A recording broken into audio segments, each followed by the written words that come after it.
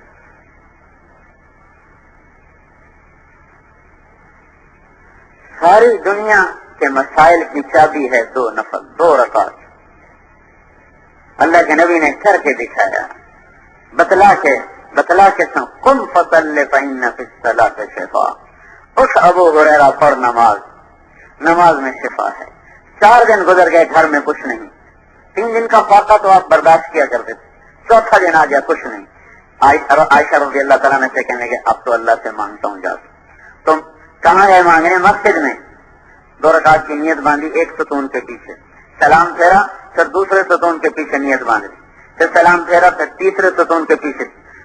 ستون بہت زیادہ تھے مسجد نبوی میں کھجور کے، جگہ بدل رہے نفل پڑھ رہے، جگہ بدل رہے نفل پڑھ رہے۔ پیچھے سے حضرت عثمان رضی اللہ تعالیٰ عنہ آئے، انہوں نے پوچھا اللہ کے رسول کہاں ہیں؟ حضرت عائشہ نے فرمایا ما طعم آل رسول اللہ من 4 ایام شیئا، 4 دن ہو گئے پیارے رسول کے گھر میں کچھ بھی نہ تھا۔ نماز پڑھنے گئے، اللہ سے مانگنے گئے۔ عثمان رضی اللہ تعالیٰ نے رونے لگے، کہنے کہ مجھے کیوں نہ بتایا، عبد الرحمان کو کیوں نہ بتایا، ثابت بن قیس بن شماس کو کیوں نہ بتایا۔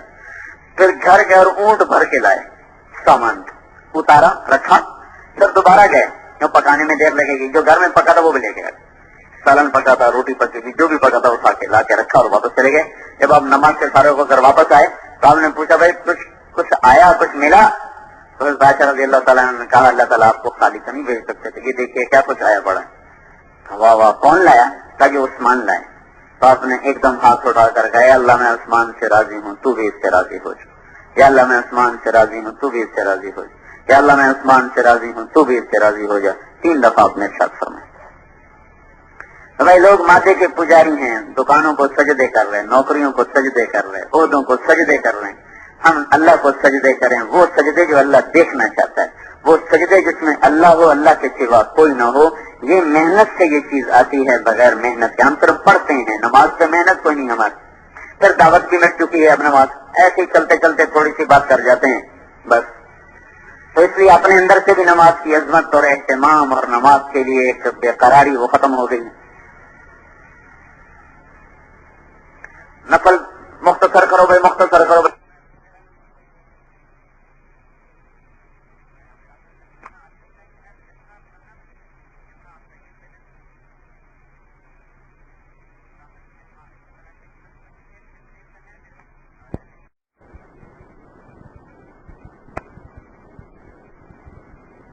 پانچ منٹ زیادہ بھی لگ گئے، اگر 5 منٹ زیادہ لگ گئے تو کون سی قیامت آ جائے گی؟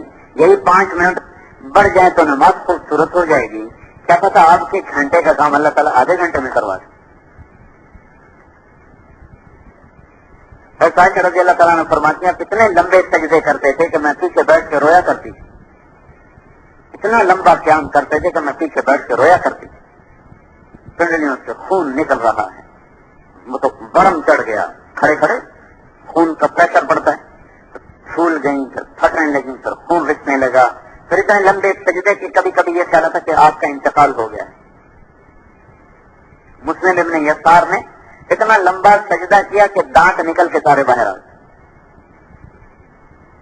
عبداللہ بن زبیر فرماتے آج رات سجدے کی ہے، ساری رات سجدے میں گزار رہے تھے، آج رکوع کی ہے، ساری رات رکوع میں گزار رہے تھے، آج قیام کی ہے، ساری رات قیام میں گزار رہے تھے۔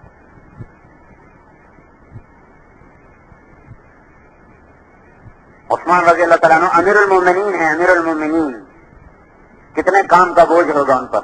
عبد الرحمن تیمی فرماتے ہیں میں نے دیکھا مسجد میں آ رہے تھے، جوتا ہاتھ میں تھا، وضو کا پانی ٹپک رہا تھا، جوتا ایک طرف رکھا، میرے قریب نماز کی نیت باندھ کے کھڑے ہو گئے۔ الف لام میم ذالک الکتاب سے کہانی چھیڑ دی۔ میں نے کہا دیکھو کہاں رکوع کریں، بقرہ گئی، آل عمران گئی، نساء گئی، مائدہ گئی، انعام گئی، اعراف گئی، توبہ وہ انفال گئی اور توبہ گئی اور وہ گئے اور وہ گئے اور وہ گئے اور وہ گئے، والناس پہ جا کے رکوع کیا، ایک ہی رکعت میں سارا قرآن۔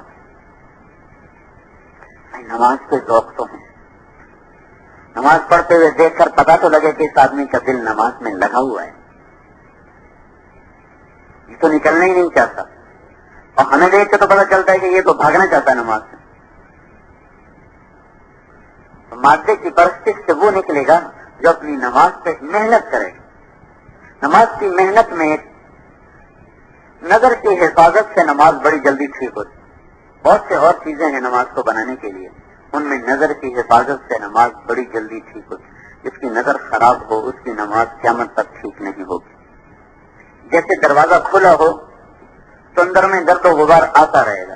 آپ جتنا مرضی جھاڑو دے لے ادھر سے آ جائے گا، ادھر سے دے گا ادھر سے آ جائے گا، ادھر سے دے گا ادھر سے آ جائے گا. دروازہ بند کر دے پھر صاف ہو جائے گا. تو نظر ایک دل کا دروازہ ہے، جب یہ کھلی رہتی ہے تو دل کے اندر گرد و غبار آتا رہتا ہے. اس گرد و غبار کے ساتھ جب نماز پڑھے گا تو یقیناً دل کے آئینے پر عکس نہیں آئے گا اللہ کی معرفت کا. اور جو نظریں جھکا لیتا ہے تو بڑے سے بڑے شیطان بھی اس کو گمراہ نہیں کر سکتے اور نماز میں بھی طاقت آ جاتی. تو بھائی دوسری محنت ہے نمازوں پر. نماز کو عظمت سے پڑھا جائے، اہتمام سے پڑھا جائے. اللہ کی راہ میں نکلا ہوا اور محلے والا دونوں کی نماز میں فرق تو ہونا چاہیے. ایک عرب نے مجھے بتایا مدینہ منورہ میں کہ وہ کہنے کا میرا ایک دوست نکلا روزے میں تو اس کی ایک وہاں عالم سے ملاقات ہو گئی. میں کہا تو کہاں پھنس گیا؟ یہ تو سارے جاہل لوگ ہیں، اجمی لوگ، گمراہ لوگ، بدعتی لوگ، تم ان میں کیسے پھنس گئے؟ وہ بیچارہ متزلزل ہو گیا. اتنے میں اذان ہوئی اور نماز کے لیے یہ بھی اٹھا وہ بھی اٹھا، وہ عالم بھی اٹھے. اس کے ساتھ ہی جس نوجوان نے اس کو 3 دن کے لیے نکالا تھا وہ بھی اسی مسجد میں آ گیا. تو اب یہ تذبذب میں اور پریشانی میں اور چکر میں ایک عالم کی بات ہے، ظاہر اثر کرتی ہے. تو وہ کہنے لگا میں بیٹھا تھا تو دونوں نے آ کر نفل کی نیت باندھی. عربوں میں رواج ہے تحیت المسجد پڑھنے کا، اہتمام سے پڑھتے. ہمارے یہاں رواج ہی نہیں، حالانکہ پڑھنا چاہیے. فلا يجلس حتى يصلي فيه ركعتين اذا دخل احدكم المسجد فلا يجلس. مکروہ اوقات کے علاوہ تحیت المسجد پڑھنے چاہیے. تو وہ پڑھنے لگے تو کہنے لگا میں پیچھے بیٹھ کے دونوں کو دیکھنے لگا. تو میں نے عالم کی 2 رکعت بھی دیکھی اور جس کو وہ کہہ رہا تھا جاہل ہے، بدعتی ہے، گمراہ ہے، اس کی بھی 2 رکعت دیکھی. دونوں کی نماز کے بعد میرے دل نے فیصلہ کیا کہ عالم غلط کہہ رہا ہے، یہ ٹھیک ہے. صرف نماز دیکھ کر میں نے فیصلہ کیا کہ وہ غلط ہے، یہ ٹھیک ہے. ایسی نماز بناؤ، نماز کے تذکرے کرو. اب تو 6 نمبر صرف صبح کے لیے رہ گئے. شام کا بیان جو ہوتا ہے وہ فری اسٹائل ہوتا ہے. صرف صبح کے لیے جو کسی نئے آدمی کو کھڑا کر دیا، رنگ روٹ بنا کے چل پئی گول 6 نمبر. ہماری تو دعوت ہی یہی ہے. پھر ساری دنیا علم کے لحاظ سے ان چیزوں کو سیکھ رہی جن کا نام علم ہی نہیں ہے، جو ضروریات زندگی کو حاصل کرنے کے فنون ہیں. اس کے بدلے میں تیسرا نمبر ہے کہ علم کی مجلسوں کو قائم کیا جائے. ایک زمانہ تھا جب علم کے ذوق تھے، علم کو سیکھنا سکھانا تھا. ابو محمد بربہاری ایک محدث ہیں، ابو محمد بربہاری، اور یہ زمانہ ہے عباسی. دریائے دجلہ کے کنارے درس حدیث ہے. اور اس وقت جو خلیفہ تھا اس کا نام تھا متقی باللہ. یہ مقتدر کا بھائی تھا اور معتزد کے بیٹے. تو ابو محمد کو چھینک آئی. سامعین حدیث کا مجمع اتنا تھا، جب انہوں نے کہا الحمدللہ اور جواب میں جب سامعین نے کہا یرحمک اللہ تو اس کی اتنی گونج اٹھی کہ وہ آواز قصر شاہی تک پہنچی. قصر شاہی کے جتنے پہرے دار، اراکین، تبا، خدام، غلام، باندیاں، کنیزیں، ان سب نے جواب میں کہا یرحمک اللہ. تو سارے محل میں ایک بھونچال آ گیا. تو اس زمانے میں عباسی سلطنت کمزور ہو چکی تھی. تو متقی باللہ کے پاؤں تلے زمین نکل گئی. اس نے کہا پتا کرو بھائی یہ کیا بغاوت ہو گئی، کون میرے خلاف اٹھایا. پتا کیا کہ ہو یہ تو ابو محمد کی چھینک کا تماشا ہے. سارا ذوق تھے علم کو سیکھنے کے، ذوق تھے.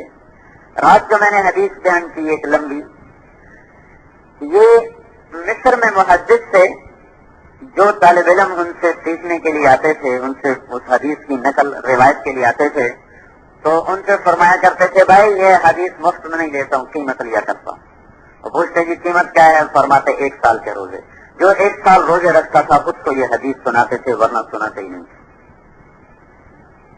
اعمش رحمۃ اللہ علیہ ایک بہت بڑے محدث ہیں، سلیمان نام ہے. اعمش ان کی آنکھیں ایسی تھی، چندیائی آنکھیں، تو اس کو اعمش کہتے ہیں. تو وہ نماز کے بعد پڑھتے شہد اللہ انہ لا الہ الا هو والملائکۃ واولو العلم قائما بالقسط لا الہ الا هو العزیز الحکیم وانا علی ذلک من الشاہدین.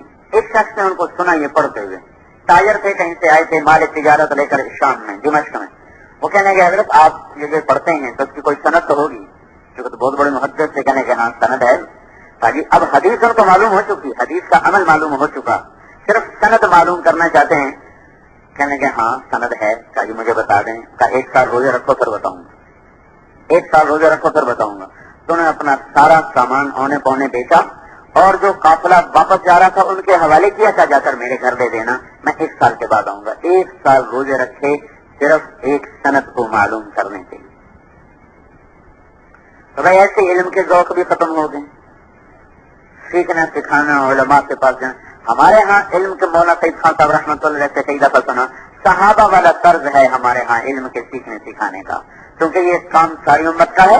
تو آج کے طرز پر جو علم پڑھا جا رہا ہے وہ نہ سب اس طرح پڑھ سکتے ہیں، نہ ہر عمر میں پڑھ سکتے ہیں، نہ ہر استعداد کا اس کو پڑھ سکتا ہے. صحابہ والا طرز علم کا کیا ہے؟ جو ضرورت پیش آئی جا کے پوچھ لیا، یا رسول اللہ یہ کیا حکم ہے، یہ کیا حکم ہے، یہ کیا حکم ہے. تو آج جو اللہ کے رسول کے نائب ہیں، علماء ہیں، ہم یہ چاہتے ہیں کہ ہم اپنی ضروریات زندگی کے تمام علوم جو ہماری عبادات کے، معاملات کے، معاشرت کے، اخلاق کے، ساری چیزوں کے، ہم علماء سے پوچھ پوچھ کے اس کو پکا کریں. میاں جی عمراؤ خان تھے مرحوم، وہ فرمایا کرتے تھے جو مسئلے مجھے یاد ہے نا اس میں میں مفتی کو بھی نہیں ہلنے دیتا، مفتی کو بھی نہیں ہلنے دیتا. اور اب اس کا چونکہ اس کا تذکرہ مٹ گیا، اس کا ذوق مٹ گیا. ایک میں باقیوں کی بستی میں ہماری تشکیل ہوئی تو میں نے مغرب کی نماز پڑھائی، پھر فجر کے بعد ہم بیٹھے تھے تو ایک بوڑھا سا مواقع کہنے لگا مولوی صاحب ہم نے تو یوں سن رکھو مغرب میں کسار مفصل میں سے پڑھا کریں، کسار مفصل میں سے پڑھا کریں. میں نے کہا کیا کہہ رہے ہو؟ قبول کسار مفصل. میں نے کہا وہ کیا ہوتی؟ قبول جا جلجلت الارض جلجالہا. وہ زال میواتی زال کو جی نہیں بولتے تھے، منجل جی یشو. جب پہلے 3 چھ لگا رہا تھا تو میں مولانا یاس رحمت اللہ علیہ کا خادم صاحب کے میاں عبد المجید، وہ جب ہم سنتے سناتے پیدل سفر تو وہ آیت الکرسی پڑھتے منجل جی. میں تو میاں جی منزل جی ہوگا، بیٹا یہ منجل جی نکلے گا. اب اس کو اذا جلجلت الارض جلجالہا، لیکن اس کو مسئلہ پکا ہے یار. میں نے پڑھا تھا کہیں اور سے مغرب میں اذا زلزلت الارض سے لے کر آخر تک ان میں سے پڑھنا مستحب ہے. تو کہا ہم نے تو یوں سن رکھا، آپ نے تو کہیں اور سے پڑھا تھا. میں نے کہا میں ادھورا سن رکھا، اتنا کسی اور جگہ سے پڑھ لو نا تو وہ بھی کسار مفصل ہی ہوتا ہے. 5 اذا زلزلت الارض کی مثلا 7 آیات ہیں تو 7 آیات اسی کے برابر کسی اور جگہ سے پڑھ لو تو وہ بھی کسار مفصل ہی ہوتا ہے. انا اعطینا کی 3 آیات ہیں، اتنی آیات کسی اور جگہ سے پڑھ لو تو وہ بھی کسار مفصل ہی ہوتا ہے. کہ یہ تو ہمیں پتہ نہ، یہ ان مجمع سے پوچھو کہ کسار مفصل کیا ہوتا ہے.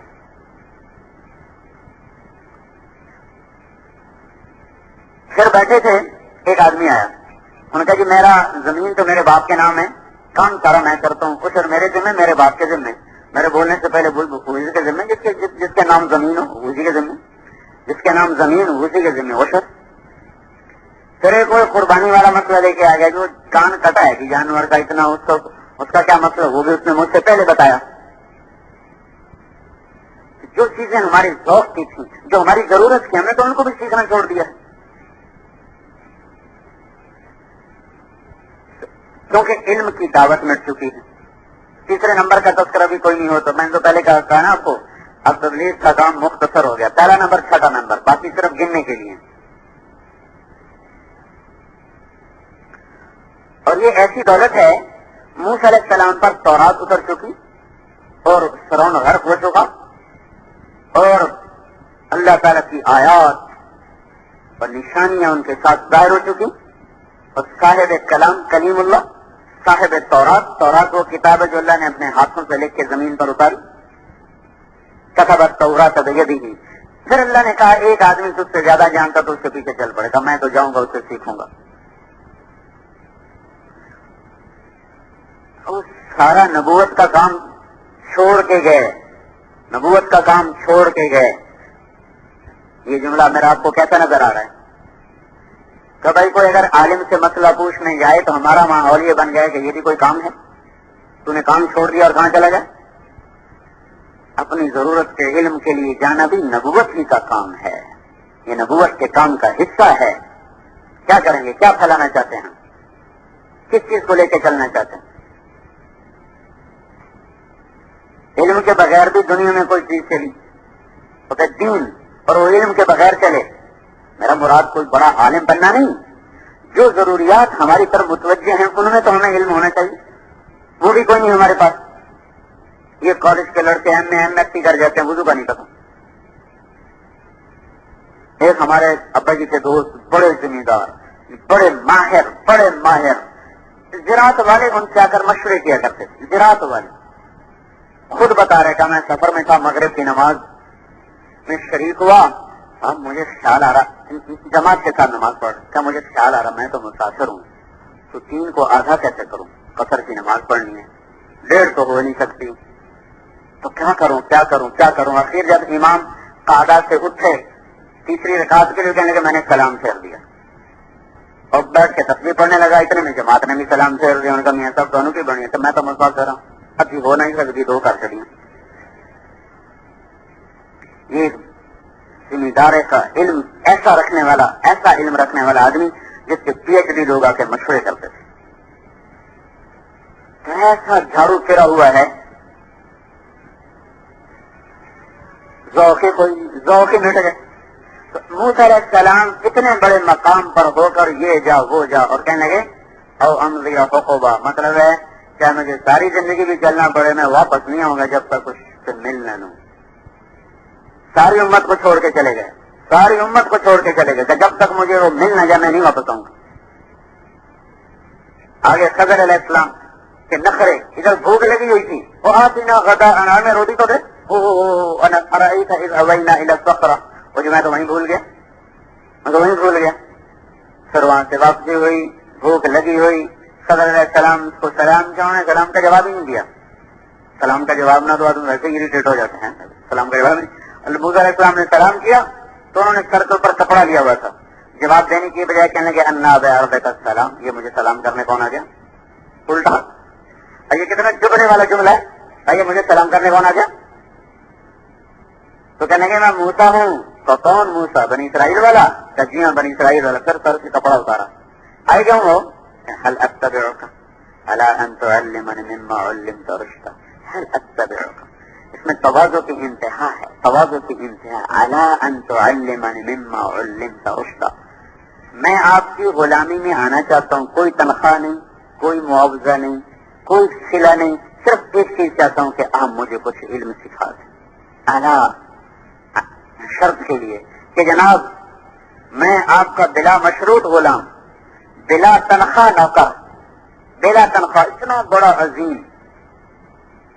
حالانکہ خضر علیہ السلام کے بارے میں دونوں قول ہیں، نبی ہیں نبی نہیں، دونوں قول ہیں، لیکن زیادہ صحیح جو ہے وہ نبی سے، کیونکہ کوئی ولی الہام سے قتل نہیں کر سکتا۔ کوئی ولی مجھے الہام ہوا اس کو قتل کر دو، یہ ولی نہیں کر سکتا، یہ صرف نبی ہی کر سکتا ہے۔ بچے کوئی قتل کر دیا تو یہ الہام پہ نہیں ہو سکتا، یہ صرف وحی کے ساتھ ہو سکتا ہے۔ لیکن ہیں تو موسیٰ علیہ السلام سے چھوٹے درجے کے، آگے انہوں نے بڑا نخرہ کیا، جا تو کہاں پڑھے گا، انک لن تستطیع معی صبرا، تو پڑھ سکتا ہے؟ پھر تو صبر ہی نہیں کر سکتا۔ موسیٰ علیہ السلام کو یہ کہنا، وہ تو ویسے ہی جلالی تھے، وَكَيْفَ تَصْبِرُ عَلَىٰ مَا لَمْ تَحِطْ بِهِ خُبْرًا، آتا جاتا تجھے کچھ ہے نہیں۔ اللہ اکبر، کتنے سخت الفاظ ہیں، آتا جاتا تجھے کچھ ہے نہیں تو تجھے صبر تو ہو نہیں سکے گا۔ تاکہ وہ کہہ رکھتا تجدنی انشاءاللہ صابرا، آگے تواضع کی حد، جناب آپ دیکھیں گے کہ میں تو سر نہیں اٹھاؤں گا، وَلَا أَعْصِي لَكَ أَمْرًا، میں سر نہیں اٹھاؤں گا۔ مجھے سارا قصہ نہیں سنانا، میں صرف ایک تھوڑا سا نمونہ دینا چاہتا ہوں کہ ہمارے مجمع میں علم کا ذوق نہیں، میں کتابیں پڑھنے کو نہیں کہہ رہا ہوں، لیکن ہم اپنی ضروریات زندگی علماء سے جا جا کے پوچھتے۔ مفتی ممتاز صاحب رحمۃ اللہ علیہ ہوتے تھے جامعہ شرفیہ میں، تو ہمارا امتحان لینے آیا کرتے تھے 70 کی دہائی میں۔ ایک دن میں گیا کچھ پوچھنے، مسائل فرمانے لگے، ہمیں تو مسائل تبلیغ والوں نے یاد دلائے، ورنہ ہم تو صرف نکاح، طلاق، قسمیں اور میراث، اسی میں مسئلے آتے تھے، فلانے نے طلاق پہ گئی ہوں کی کرنا، فلانے کی مر گیا اس کی وراثت تقسیم کرنی کیا کرنا، جتنے باقی مسائل ہیں وہ تو ہم سے کوئی پوچھتا ہی نہیں تھا، تو ہم بھی بھولے پڑے تھے. یہ تو تبلیغ والوں نے پوچھ کے ہمارے وہ سارے ہمارا وہ علم مستاجر کر دیا، وہ علم تازہ کر دیا.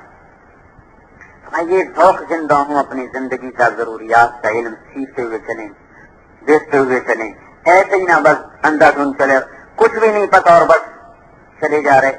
کیسے منزل طے ہوگی؟ مولانا الیاس صاحب رحمۃ اللہ علیہ نے فرمایا مجھے ڈر ہے علم اور ذکر کی کمی سے ہمارا گردی نہ بنا دے، یہ کہیں ہمارا گردی نہ ہو جائے. علم تو حدود بتاتا ہے، میری حد کیا ہے، طریقہ کیا ہے، زندگی کا بسر کیسا ہے.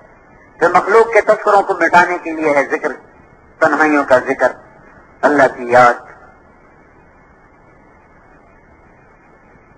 اس طرح اللہ تو دیکھو ہے نا، ذاق طعم الایمان من رضی باللہ ربا وبالاسلام دینا ومحمد نبیا. یہاں اللہ تعالیٰ کے نبی نے ایمان کو ایک کھانے سے تشبیہ دی ہے، کیونکہ ذائقہ کھانے کا ہوتا ہے، پینے کا ہوتا ہے. مادی چیز، معنوی چیز کا ذائقہ نہیں ہوتا، مادی چیزوں کا ذائقہ ہوتا ہے.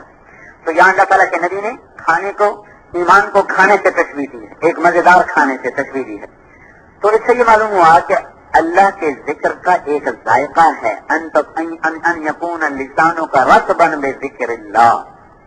یہ بھی جو لفظ رطب ہے یہ بتا رہا ہے کہ اللہ کی یاد میں بھی ایک لذت ہے، ایک حلاوت ہے.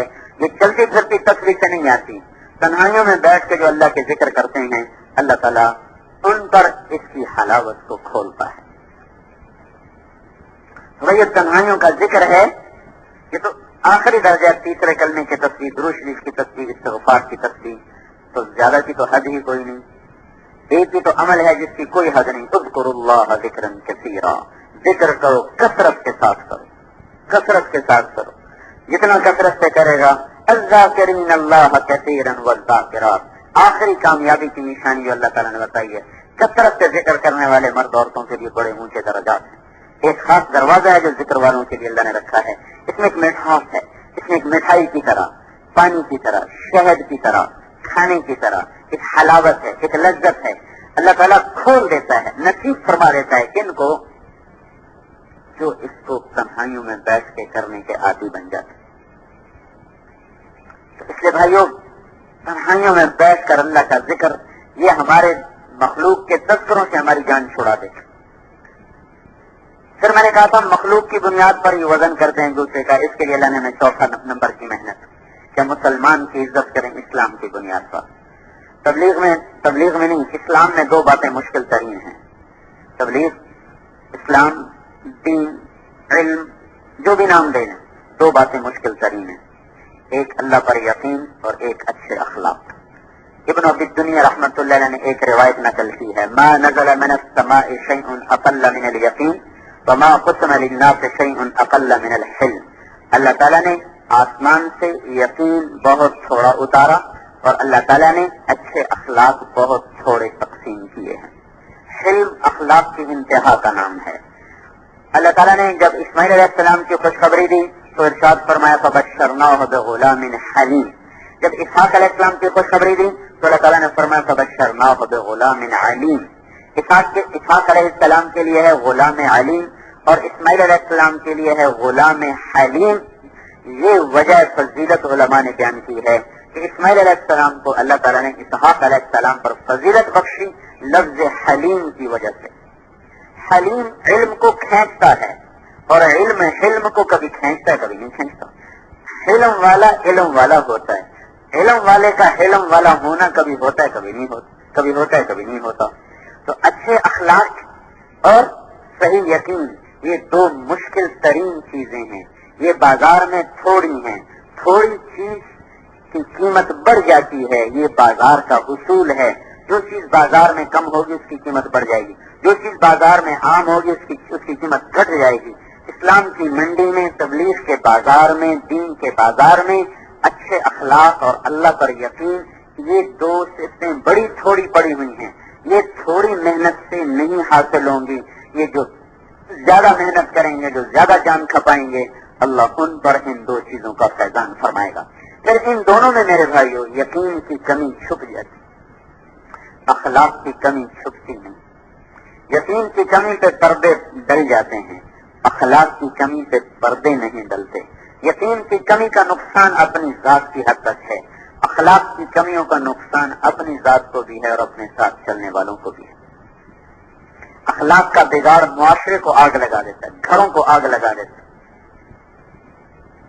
کیونکہ برتاؤ ایک ایسی چیز ہے کہ اللہ تعالیٰ اپنے نبی سے کہہ رہا لو كنت فظا غلیظ القلب لانفضوا من حولك، اگر آپ کی طبیعت میں سختی ہوتی، اگر آپ کی طبیعت ڈانٹ ڈپٹ والی ہوتی تو یہ جان نثار صحابہ جن سے افضل نہ زمین نے دیکھے نہ آسمان نے دیکھے نہ کائنات نے دیکھے، جن کے بارے میں اللہ نے دنیا میں کہہ دیا کلا وعد اللہ الحسنى، ان سب کے لیے میری طرف سے جنت کا وعدہ ہے، دھرتی پہ زندہ رہتے ہوئے جن کو جنت کی بشارت ملی۔ تو اور پھر ابو بکر فی الجنہ، عمر فی الجنہ، عثمان فی الجنہ، علی فی الجنہ، طلحہ فی الجنہ، الزبیر فی الجنہ، سعد بن ابی وقاص فی الجنہ، ابو عبیدہ بن الجراح فی الجنہ، عبد الرحمن بن عوف فی الجنہ، سعید ابو الاعور فی الجنہ۔ اس طرح بشارتیں ایک ایک کا نام لے کر آپ نے کہا ابو بکر جنتی، عمر جنتی، عثمان جنتی، علی جنتی، آخر تک یہ جنتی وہ جنتی۔ بدر والوں کو اللہ تعالیٰ نے کہہ دیا جو مرضی کرو تمہاری بخشش ہو گئی، حدیبیہ والوں کو اللہ تعالیٰ نے کہہ دیا ان میں سے ایک بھی دوزخ میں نہیں جا سکتا، اور سارے صحابہ کے بارے میں اللہ تعالیٰ نے کہہ دیا ہماری طرف سے جنت ان کا وعدہ۔ ایسے اعلیٰ لوگوں کے بارے میں اللہ تعالیٰ کہہ رہا ہے اگر آپ ڈانٹ ڈپٹ کرنے والے ہوتے، اگر آپ کے اخلاق سخت ہوتے تو یہ آپ کو چھوڑ جاتے، آپ سے دور ہو جاتے، آپ سے دور ہو جاتے۔ یہ آپ کے اخلاق سے جس نے جوڑ دیا ان کو، کمال تھی۔ کبھی آپ نے کسی کا نام لے کر اس کو نہیں ڈانٹا، کبھی کسی کی کمی کا نام لے کر اس کو ممبر سے نہیں اچھالا، کبھی کسی کا نام لے کر آپ نے مجلس میں اس کو نہیں گرفت کی، کبھی ما بال اقوام۔ اور میں نے یہ واقعہ میں نے حدیث میں نے پڑھی تھی، لیکن کچھ عرصہ پہلے دوبارہ پڑھی تو کیا کمال ہے، کمال۔ کچھ حصہ میں بھولا ہوا تھا، کچھ یاد تھا۔ بنو اشعری قبیلہ سے آپ کو گلا تھا، یہ بڑے علماء تھے، ان کے قریب دیہاتی تھے، ان کو سکھاتے نہیں تھے۔ تو آپ نے ارشاد فرمایا ما بال اقوام یتعلمون ولا يعلمون، لوگوں کو کیا ہوا سیکھتے ہیں سکھاتے نہیں۔ یہ بات کہہ کر آپ ممبر سے اتر گئے۔ آپس میں لوگوں کی بات چلی کس کو کہا ہے، پتہ ہی کوئی نہیں کس کو کہا ہے۔ اور اگر اللہ کے نبی نام لے کر بھی کہہ دیتے تو لوگ پروانہ وار فدا تھے، لیکن کتنی محبتوں کے باوجود آپ نے یہ نہیں نام لے کر کہو، کبھی نہیں کبھی نہیں کبھی نہیں۔ اگلے دن آپ ممبر پہ تشریف فرما ہوئے ما بال اقوام، کیا ہوا لوگوں کو سیکھتے ہیں سکھاتے نہیں، اور یہ کہہ کر خاموش ہو۔ اگلے دن بات چلی، پھر آپ نے کہا ما بال اقوام۔ اب 3 دن سے یہ آپس میں چرچے کس کو کہہ رہے ہیں کس کو کہہ رہے ہیں۔ آخر میں یہ بات سامنے آئی، آپس کے صلاح مشورے سے یہ معلوم ہوتا ہے اشعری قبیلے کو کہہ رہے ہیں، کیونکہ وہی زیادہ پڑھے لکھے ہیں۔ تو ابو موسیٰ اشعری، یہ کتنا حصہ میں بھول گیا تھا، یہ پچھلا یاد تھا۔ ابو موسیٰ اشعری رضی اللہ تعالیٰ عنہ حضور کی خدمت میں اندر خلوت میں حاضر ہوئے۔ اب ابو موسیٰ اور حضور ہیں، تیسرا آدمی کوئی نہیں۔ آپ نے کہا، انہوں نے عرض کیا یا رسول اللہ آپ ہمیں کہہ رہے ہیں، آپ ہمیں کہہ رہے ہیں۔ اب تو کوئی تیسرا نہیں تھا نا، آپ کہہ سکتے تھے تمہیں کہہ رہا ہوں۔ آپ نے کہا ما بال اقوام یتعلمون ولا يعلمون، تو یا رسول اللہ آپ ہمیں کہہ رہے ہیں، آپ ہمیں کہہ رہے ہیں۔ پھر حضور نے کہا ما بال اقوام یتعلمون ولا يعلمون، کیا ہوا لوگوں کو سیکھتے ہیں سکھاتے نہیں۔ تو نے تیسری دفعہ یا رسول اللہ آپ ہمیں کہہ رہے ہیں، آپ نے کہا ما بال اقوام یتعلمون ولا يعلمون، کیا ہوا لوگوں کو سیکھتے ہیں سکھاتے ہیں۔ نبی ہو کر ایسے خوبصورت اخلاق، اور ہم نام لے کے بنڈی لگا دیتے ہیں اصلاح کے نام پر، اس کی اصلاح ہو رہی، یہ اصلاح ہے یا رسوائی ہے؟ یہ وہ اخلاق سے جس نے ایسی قوم کو ایسا مسخر کیا اور ایسے اونچے مقام پر پہنچا کہ رضی اللہ عنہم ورضوا عنہ کا لقب لے۔ چوتھا نمبر بھی گول ہو گئے ہمارا، کوئی کرتا ہی کوئی نہیں، تذکرہ ہی کوئی نہیں کرتا۔ ہم تو ہر 15 دن، ہر مہینے 15 دن ہم پھرتے ہیں نا، پھرتے ہیں تو کہیں سنتے ہیں کہیں سناتے ہیں، کہیں سنتے ہیں کہیں سناتے ہیں۔ چوتھا نمبر ویسے ہی اب چھٹی ہو گیا ہے،